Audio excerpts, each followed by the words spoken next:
Do I have the Sit down. Do I have the same rights? You want me to hold you in contempt? Sit down. In that blue chair. Do I have to Sit down! All right, everyone. This clip is packed with intense courtroom energy from start to finish. The judge featured here shows firm leadership and sharp focus, creating a powerful moment that keeps viewers locked in. From the very first second, you can feel the pressure in the room as every word carries real weight. The woman in the video struggles to keep her footing as the judge moves forward with calm authority.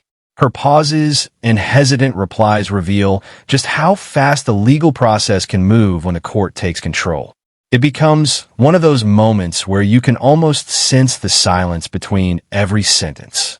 A big thank you goes out to Old Squishy Gardner for uncovering this standout courtroom clip. Without discoveries like this, many powerful legal moments would go unnoticed. Now that you're here, let's take a closer look at what made this exchange so unforgettable. Ma'am. I'm sorry. I'm just trying to get my stuff situated so it's ready here.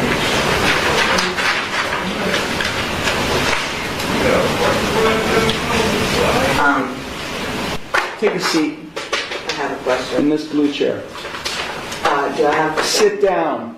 Do I have the same rights? You want me to hold you in contempt? Sit down. In that blue chair. Do I have to Sit down! there? One more time. Sit down.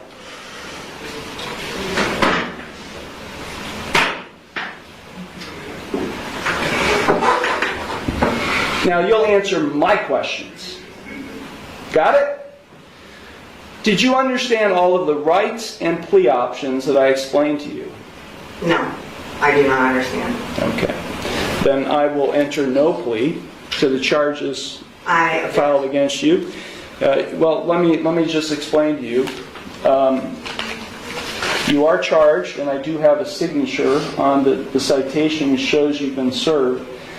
You are charged with one count of no operator's license, a minor misdemeanor subject to a maximum fine of $150 plus court costs.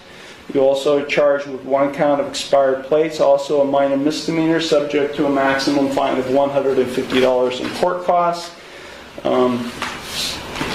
I will enter no plea to these charges against you. You already have a pending. You already have a pending. I object. What do you object, ma'am? Because I did not enter that plea. Okay, so you tell me how you would like to plead: guilty, not guilty, or no contest. First, I have to correct the standing, which is I am not the ens legis non begeer. I am the authorized agent to the decedent estate. I am coming in here as the settler, and I want to settle this case. I have sent in a paper that is my declaration and affidavit of what I want to do, which is to settle the case. I am willing to surrender the person to the court for mutual consideration.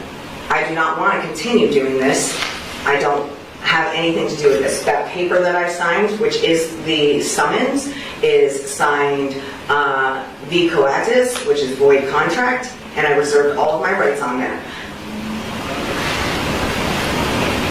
So, is the court willing to give me mutual consideration today or not? I will enter no plea on your behalf to these charges. I've given you 3 plea options to plead. No, I do not recognize anyone in this court. Okay, well, I don't recognize you or the bailiff or anybody else in this court. I do not understand. I will set this case for a bench trial, and we'll get this set. I have the right to a trial by jury. Okay, no you don't, not in this case. Yes. Now these are not jailable offenses, ma'am. You don't have a right to a trial by jury in this case. You already have a jury trial scheduled in another case, but then because you're facing jail time in that case. But in this case, you're not facing jail time, only a fine and court costs. Anything that is above $25 in a court of law has the right to a jury by trial, which is involuntary. Involuntary can't be violated, basically, is what it means. So I have the right to a jury by trial. In this scene, the woman states that she believes she has a right to a jury trial. This is a common misunderstanding. So let's clear it up in simple terms. The Sixth Amendment does protect jury trials, but only in criminal cases where jail time could be involved. Since this case is based on traffic-related issues, such as licensing and vehicle registration, it falls under civil matters. That means it carries financial penalties rather than time behind bars. Because of this, a jury trial is not part of the legal process for situations like this. If anything, this was a moment where professional legal guidance could have made a big difference. The situation was not severe, and it could likely have been resolved smoothly. Still, the judge stayed focused on the law and explained the limits clearly and directly. No, you don't. Of my peers. No, you don't. Yeah. We're going to set it for trial, and you're going to go to the clerk's window, and they're going to give you a trial date. Okay? So... Then I'm just going to surrender the person to the court, because I'm not coming back. I don't know what that means. You do know what that means. I don't know what that means. I am not the ens legis non de guerre. I told you that. I don't know what that means either, ma'am.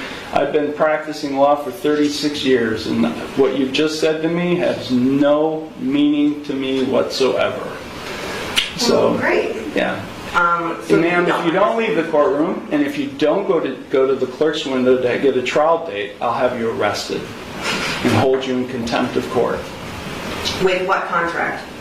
There is no contract. I know You're looking at the contract. You're looking at the one who's going to be able to, has the authority to be able to put you in jail and I'll hold you in contempt. So let me say it one last time, because we have other cases to handle today. If you don't leave the courtroom and go to the clerk's window and get a trial date, which is what I'm scheduling in this case, I will hold you in contempt of court and I'll have you arrested. So, contempt of court for what? What contempt? For not doing what I'm telling you to do, which is to go to the clerk's window and to get a trial date. You're the trustee and I'm the beneficiary. No, there is no trust relationship here. No, there isn't. I've drafted many trusts, and there is no trust relationship between the judge and you, the defendant. Yeah, because you are not the beneficiary, and nor am I the trustee. Yes. Yeah, that's just not how it works, man. Not how it works. You either go to the clerk's window now and get a trial date, or I'll have you taken into custody now. You got it?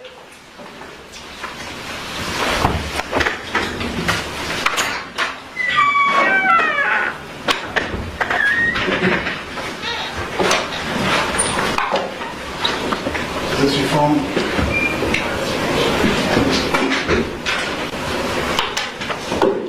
Once again, credit goes to old Squishy Gardner for bringing this compelling courtroom clip to light.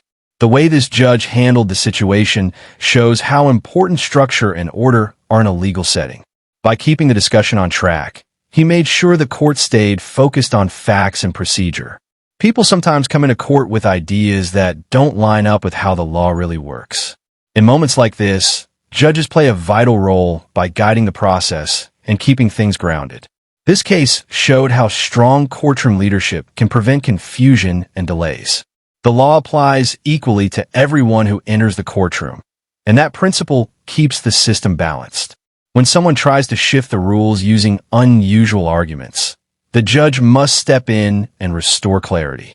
That's exactly what happened here, and it kept the case moving forward. This clip also reminds us why courtroom structure is so important. Without it, proceedings could become slow, scattered, and unfair. Here, the judge ensured that the legal process stayed fair, focused, and effective. So what do you think about how this case was handled?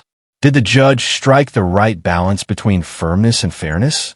Share your thoughts below, and don't forget to support the channel for more real courtroom stories like this.